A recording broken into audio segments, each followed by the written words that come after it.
오늘 특별히 우리 자녀들하고 함께 예배하거든요. 우리 저 위에도 있고 우리 아래도 있는데 우리 어린이들 한번 손들어 보세요. 난 어린이야. 사랑받는 어린이야. 네. 와, 우리 어린이 너무나도 예뻐요. 우리 다시 한번 큰 박수로 축복해요. 네. 너무나 잘 오셨어요. 감사합니다. 목사님이 가장 행복한 시간 중에 하나는요, 교회 와서 우리 어린이들을 보는 거예요. 막 교회 뜰에서 뛰어다니기도 하고 때론 싸우기도 하고 애기 울음소리도 들리고 얼마나 행복한지 몰라요. 오늘 우리와 함께 예배하는 어린이들 또 청소년들, 네, 우리 청년들 주님의 이름으로 환영하고 축복합니다. 당신은 어리석고 바보같이 망령된 일을 행하였소. 사무엘은 고함을 지르며 사울에게 지팡이를 겨누었습니다. 이때는 사울이 길갈에 진을 치고서 반대편 블레셋과 전쟁을 벌이며 대치하던 때입니다. 안타깝게도 사울 왕이 이끄는 병사들이 두려움 가운데 한 명, 두 명 탈영하기 시작한 겁니다. 도망가는 겁니다. 저 강한 블레셋과 우리 싸워서 이길 수 없겠어. 두려움이 밀려오면서 병사들이 떠나가니 사울은 정말 죽을 맛입니다. 이거 어떡하지? 저 블레셋과 싸워 이겨야 되는데 병사들은 두려움 가운데 떠나고 있으니, 그리고 지금 와가지고 하나님께 제사를 드리고 이 군사들을 격려해 주기로 했던 사무엘은 아직도 오지 않고 있는 겁니다. 결국 사울은 결단했어요. 내가 제사 드리면 되지. 그리고 하나님의 사람 제사장 사무엘이 해야 될 제사를 자기가 드린 겁니다. 그런데 제사를 끝내고 나는 그때 마침 사무엘이 도착한 거예요. 사무엘은 지금 사울이 제사 드린 것을 알게 되고 그때 바로 사울을 향해서 외친 소리입니다. 당신은 어리석고 바보같이 망령된 일을 행하였소. 2년 전입니다. 사무엘은 내키지 않았지만 사울에게 기름을 부어서 이스라엘의 첫 왕으로 세웠습니다. 사무엘도 원치 않았어요. 하나님도 그리 기뻐하지 않으셨어요. 그런데 이스라엘 백성들이 사무엘에게 우리에게 왕을 좀 세워주십시오. 왕을 세워주세요. 그렇게 왕을 세워달라고 한 이유는 주변 나라들을 보니까 전부 왕이 있어요. 그런데 그 나라들이 강해 보여요. 우리에게도 왕이 있으면 좋겠다. 그래서 사무엘에게 졸라댄 겁니다. 왕을 세워주세요. 사무엘은 마음에 들지 않았어요. 그래서 하나님 앞에 이렇게 입이 나와가지고 기도합니다. 저들이 왕을 세워달라고 합니다, 하나님. 근데 사무엘은 하나님께서 맞아, 왕을 세우면 안 되지 라고 대답해 주시기를 기대했는데 하나님께서는 저들의 소원을 들어줘. 왕을 세워달라고 하니 내가 왕을 세워야겠다. 사무엘은 하는 수 없이 하나님께서 허락하시니 세운 왕이 바로 이 사울이에요. 왕을 세우는 순간은 얼마나 기쁘고 즐겁겠습니까? 그런데 사무엘은 왕을 세우는 그때 이렇게 설교하였습니다. 만일 당신들이 주님을 두려워하여서 그분만 섬기며 그분에게 순종하여 주님의 명령을 거역하지 않으며 당신들이나 당신들을 다스리는 왕이 다 같이 주 하나님을 따라 산다면 모든 일이 잘 될 것입니다. 그러나 주님께 순종하지 않고 주님의 명령을 거역한다면 주님께서 손을 들어 조상들을 치신 것처럼 당신들을 쳐서 멸망시킬 것입니다. 이렇게 사울은 왕으로 세워졌습니다. 이렇게 내키지 않게 세운 왕 사울이었지만 시작은 생각보다 좋았어요. 성경은 사울을 이렇게 소개합니다. 베냐민 지파의 기스라고 하는 유력한 사람이 있었다. 그에게는 사울이라고 하는 아들이 있었는데 잘생긴 젊은이였다. 이스라엘 사람들 가운데 그보다 더 잘생긴 사람이 없었고 키도 보통 사람들보다 어깨 위만큼은 컸다. 여기서 유력하다라는 것은 아주 감탄할 만하며 뛰어난 사람이란 뜻이에요. 게다가 사울은 온 이스라엘 가운데 가장 잘생겼어요. 더 잘생긴 사람이 없대요. 키도 훤칠나게 커요. 야, 대단한 사람이죠. 이렇게 유력하고 멋진 청년 사울이었습니다.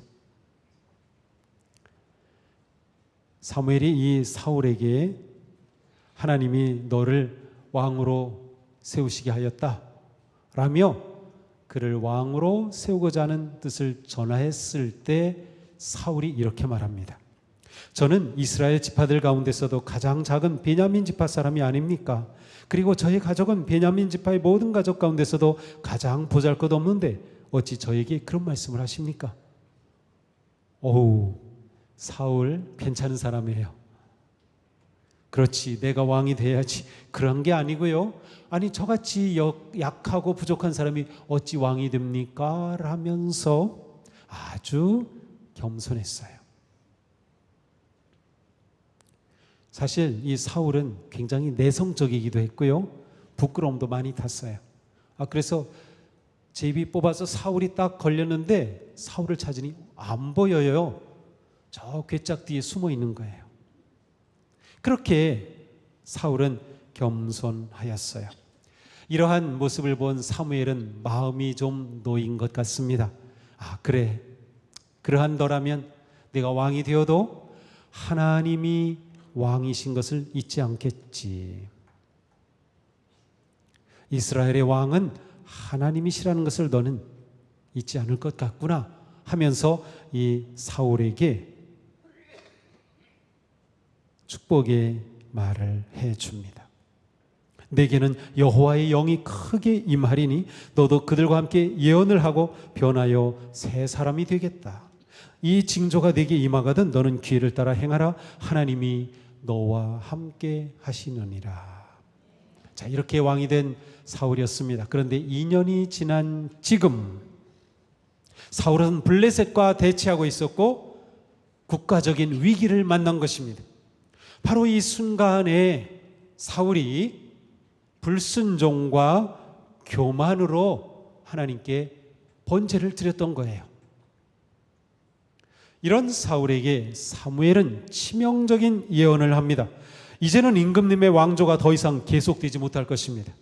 주님께서 임금님께 명하신 것을 지키지 않으셨기 때문에 주님께서는 달리 마음에 맞는 사람을 찾아서 그를 당신의 백성을 다스릴 영도자로 세우셨습니다. 어쩌다 사울은 잘 시작했는데 2년 만에 하나님 앞에 망령된 왕이 되고 만 것일까요? 사울이 아말렉과 싸울 때였습니다.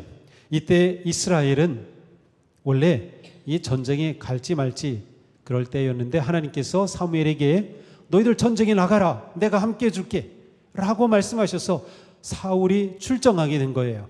정말 하나님께서 나가라고 하신 그 전쟁에서 거대한 승리를 거두었습니다. 하나님께서 허락하시고 하나님께서 함께 하셔서 이긴 전쟁이었어요. 그런데 이때 사울이 어떻게 했는지 아십니까? 사무엘이 사울을 만나려고 아침에 일찍 일어났더니 어떤 사람이 사무엘에게 말하여 이르되 사울이 갈멜에 이르러 자기를 위하여 기념비를 세우고 발길을 돌려 길갈로 내려갔다는지라. 사울은 전쟁이 이기고서 기념비를 세웠어요. 이 기념비라고 하는 단어의 뜻은 이 기념비에 새겨진 그 사람의 이름, 그 사람의 수고로 성취한 성공과 업적이라는 뜻이에요. 그러므로 사울은 하나님의 능력으로 아말렉과 싸워 이겼음에도 불구하고 자기 이름으로 기념비를 세워서 이게 내 업적이야 라고 내세운 겁니다. 자신을 왕으로 세우시고 자신과 나라를 위하여 역사하신 하나님의 영광을 자신이 가로챘어요. 사울 스스로 자신이 하나님의 자리에 앉았어요. 사울은 무너졌습니다. 처음 시작할 때 그 겸손은 사라졌습니다.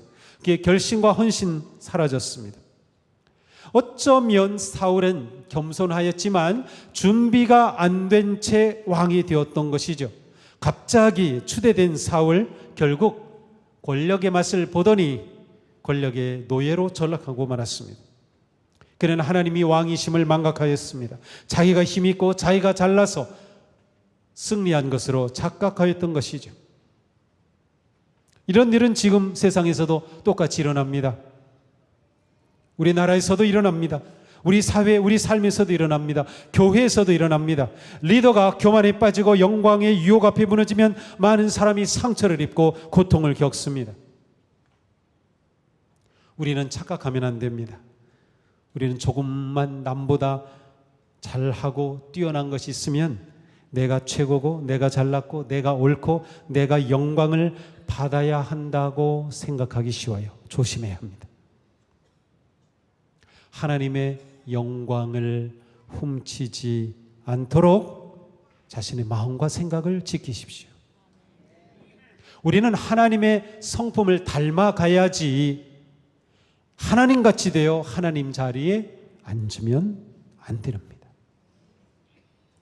이처럼 스스로 하나님의 자리에 앉는 사람, 자기 자랑과 교만으로 가득 찬 사람은 언제나 선을 넘습니다. 하나님은 모든 자녀에게 삶의 경계를 주셨어요.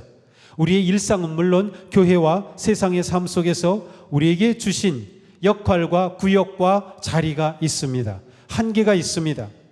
우리는 그 역할, 그 한계 안에서 책임이 있습니다.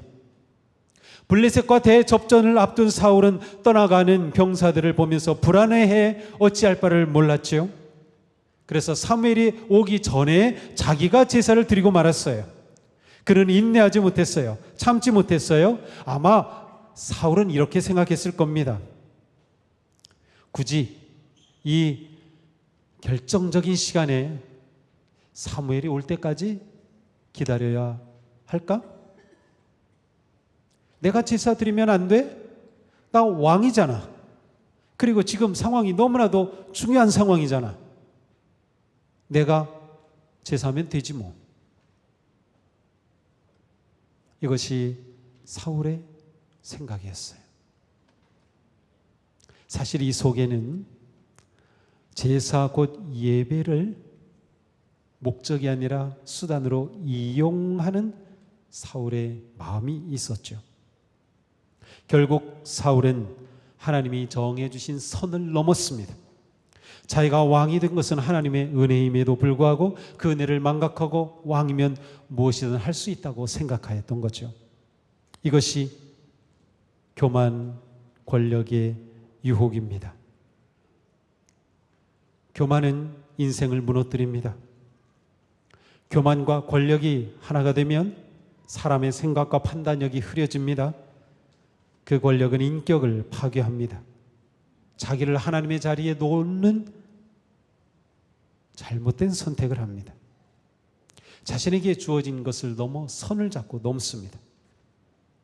누구든지 하나님이 주신 한계와 선을 넘으면 추한 인생으로 전락합니다. 그것은 하나님이 주신 것을 오용하는 것이고 하나님의 주권과 통치를 배반하는 것이기 때문입니다. 아담과 하와는 하나님이 정해주신 선을 넘어서 선악과를 따먹었을 때 죄의 저주에 빠져 추락한 인생이 되었습니다. 우리도 이런 위험에 빠지기 쉽습니다. 누구에게나 나름의 힘이 있습니다. 우리에게 있는 돈, 학위, 지위, 업적, 외모, 건강,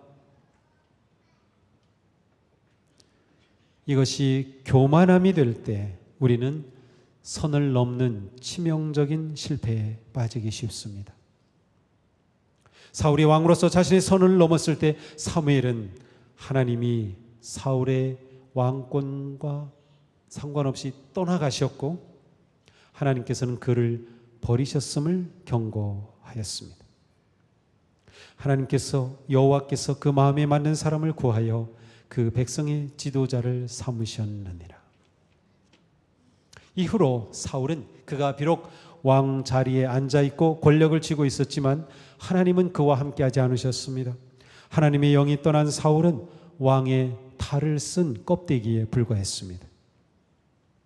탐욕과 권력에 매여 선을 넘으면 하나님이 떠나시고 하나님이 떠나시면 우리 인생은 절망이고 죽음입니다. 하나님이 함께 하시지 않으면 우리는 껍데기에 불과합니다. 아무런 긍정적인 영향력을 끼칠 수 없습니다. 하나님께서 지금 나에게 주신 그 자리, 그 삶의 환경, 그 삶의 경계 안에서 감사하며 섬기십시오. 자신에게 맡겨주신 그 자리에서 성실과 순종으로 나아가십시오. 선을 넘으면 인생은 무너집니다. 하나님은 우리가 심긴 그 자리에서 꽃을 피우고 열매를 맺으며 하나님의 나라를 세워가기를 기대하고 계십니다. 사울은 사무엘의 경고를 받았지만 전혀 자신의 잘못을 깨닫지 못하였어요. 사울의 경고를 받은 후에 그는 자신의 잘못을 인정하고 회개하고 하나님께 용서를 구해야 마땅했습니다. 그러나 그는 전혀 그러지 않았어요. 오히려 자기의 왕위를 스스로가 지키려고 합니다. 그러기 위해서 전쟁을 일으키는 겁니다. 전쟁을 일으켜서 자기를 보여주려고 하는 거예요. 자기를 증명하려고 하는 거죠. 자신의 바벨탑을 쌓으면서 자신의 힘과 군사력으로 자신을 보호하려고 안간힘을 쓰는 사울로 바뀌었습니다. 사실 하나님은 이스라엘을 불쌍히 여기셔서 사울의 불순종에도 불구하고 그에게 승리를 주셨던 거예요. 특별히 아말렉과 싸울 때 하나님께서 승리하도록 그를 도우셨어요. 하나님께서는 분명히 사울에게 말씀하셨어요. 이 전쟁 너에게 내가 허락한 거다. 너에게 준 거야. 하지만 한 가지, 내가 전쟁에서 이기면 모든 것 다 진멸해야 돼. 거기에 있는 재물, 거기에 있는 보석, 거기에 있는 짐승 모든 것 다 진멸하여 하나님께 바치는 것이다 라고 말씀하셨어요. 그러나 싸움에서 이기고 난 후에 사울은 하나님의 말씀에 순종하지 않았습니다. 오히려 이렇게 말하죠. 양떼와 소떼 가운데 가장 좋은 것들과 가장 기름진 짐승들과 어린 양들과 좋은 것들은 무엇이든지 모두 아깝게 여겨 진멸하지 않고 쓸모없는 것들만 진멸하였어요. 사울은 탐욕스러운 마음으로 하나님의 말씀에 순종하기는커녕 자기 눈에 좋아 보이는 것 그대로 다 남겨 자기의 탐욕을 채운 겁니다. 하나님은 사무엘에게 말씀하십니다. 사울을 왕으로 세운 것이 후회가 된다. 그가 나에게서 등을 돌리고 나의 명령을 따르지 않는다. 하나님이 후회하셨습니다. 하나님이 얼마나 안타까워하시고 슬퍼하시는지를 보여줍니다. 사무엘도 너무나 슬퍼서 밤새도록 철회하기도 했어요. 하지만 소용없었어요. 이렇게 불순종하고 하나님의 명령을 따르지 않은 사울은 결국 구렁으로 떨어지고 맙니다. 그는 하나님을 무시하고 버렸습니다.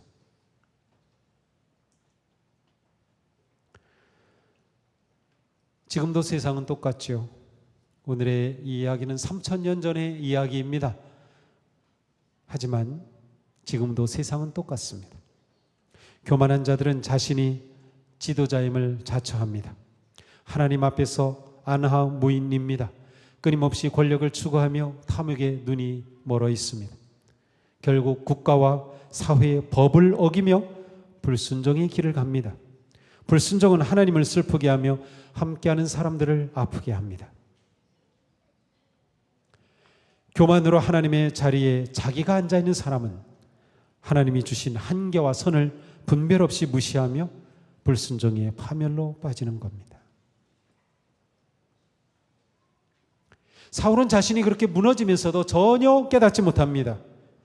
그는 오히려 사무엘에게 말해요. 나는 주님의 명령대로 다 하였습니다. 하나님께 제물로 바치려고 양떼 소떼 가운데 좋은 것을 남겨다 끌어왔습니다. 진멸하지 않고 남긴 게 하나님께 드리려고 한 거라는 거예요. 그러면서 자기는 하나님의 뜻을 어기지 않았다는 거예요. 이러한 거짓말이 어디 있습니까? 인간의 비극은 죄를 짓고도 죄 지은 줄을 모르는 것입니다. 깨닫지 못하는 거죠. 하지만 하나님을 속일 수는 없습니다.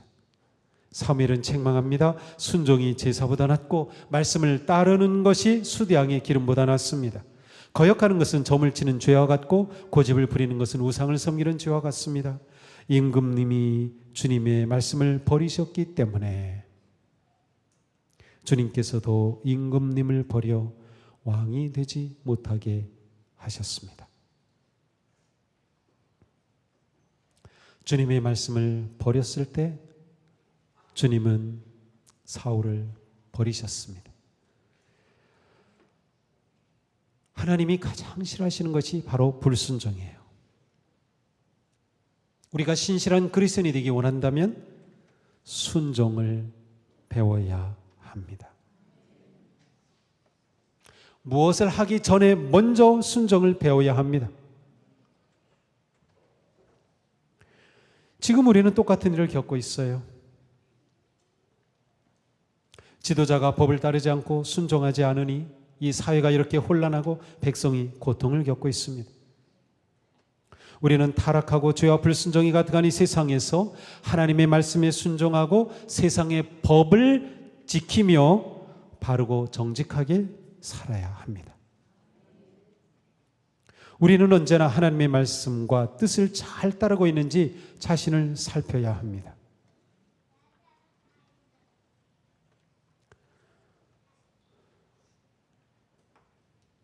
우리가 말씀을 버리면 하나님은 우리를 버리신다. 하나님이 우리를 버리셔서 손을 놓으시면 우리 인생은 추락입니다. 사울은 처음부터 나쁜 지도자는 아니었습니다. 처음부터 나쁜 뜻을 가지지는 않았습니다. 겸손한 사울은 하나님의 은혜로 왕이 되었죠. 하지만 그가 불순종하고 교만에 빠졌을 때 그는 날개도 없이 추락하고 말았습니다. 그는 하나님의 자리에 앉았고 자기 뜻대로 하는 것이 왕인 줄 알았습니다. 결국 교만에 빠지고 왕도의 길을 벗어나고 탐욕과 불순종에 빠져 비참한 말로를 맞이하고 역사의 뒤로 사라졌습니다. 기억하십시오. 우리는 오직 주님의 은혜와 사랑으로 삽니다. 우리도 말씀을 버리면 추락합니다. 언제나 하나님을 생각하며 교만의 함정을 벗어나십시오. 자기에게 허락되지 않은 선을 넘지 마십시오. 언제나 순종의 마음으로 살아가십시오. 6월 3일은 대통령 선거일입니다. 이미 사전 투표하신 분도 계시죠?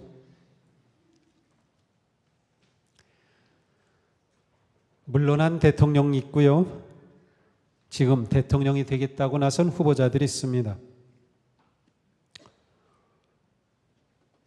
그런데 모두 법 위에 서려고 하지 법을 따르려고 하지는 않는 것 같습니다.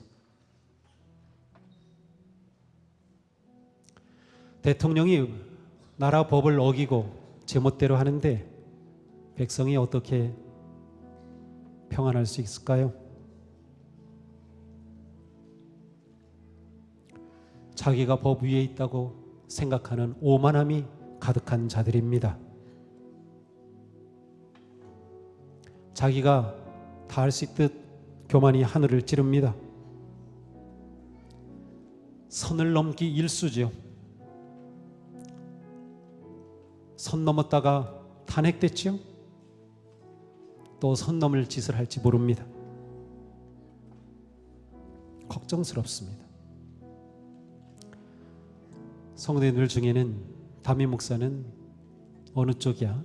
그게 제일 궁금하시죠? 내가 지지하는 그쪽 얘기해 주면 좋겠다. 저에게 카톡으로 압박을 하는 분도 있습니다. 하지만 그렇게 한 순간 그것은 망하는 길입니다. 우리나라 정치꾼들이 나라를 둘로 나눠버렸어요. 정말 백성을 위하는가요? 그들이 정말 백성을 위해서 정치하는가요? 생각해 보세요.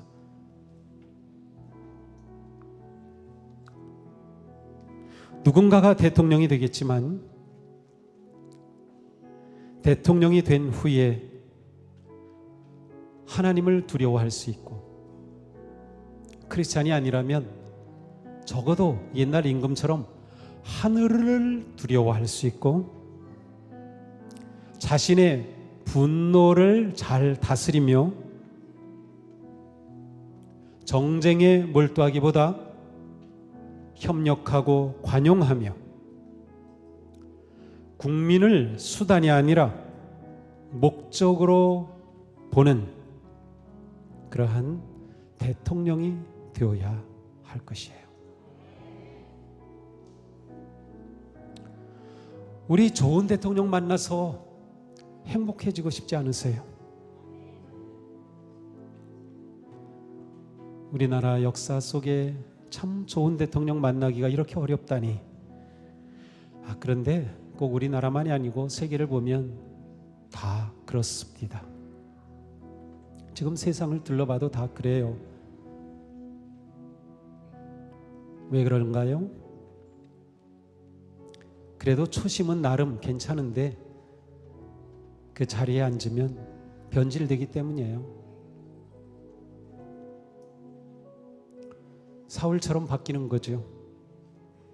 2년 만에 변질되는 거죠. 그러니 우리는 기도할 수밖에 없어요. 내가 누구를 찍든 그것을 떠나서 정말 우리나라가 하나님께서 기뻐하시는 복된 나라가 되기 위해서, 또 누가 대통령이 되든 그 사람이 정말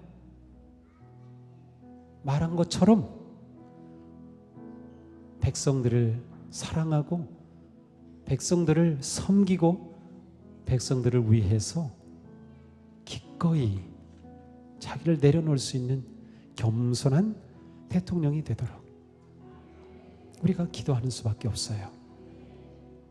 그러니 우리의 한 표는 소중합니다. 기도하는 마음으로 투표를 하십시오. 내가 누구를 찍든 상관없이 기도하는 마음으로 하십시오. 우리의 기도가 헛되지 않게 되기를 바랍니다. 우리는 누구인가요? 하나님을 기쁘시게, 사람을 복되게, 세상을 평화롭게 하기를 꿈꾸는 대한민국의 그리스도인입니다. 우리가 꿈꾸는 이러한 세상, 우리가 기도하면서 아름답게 만들어가는 우리 모두가 될 수 있기를 주님의 이름으로 축복합니다. 기도합시다.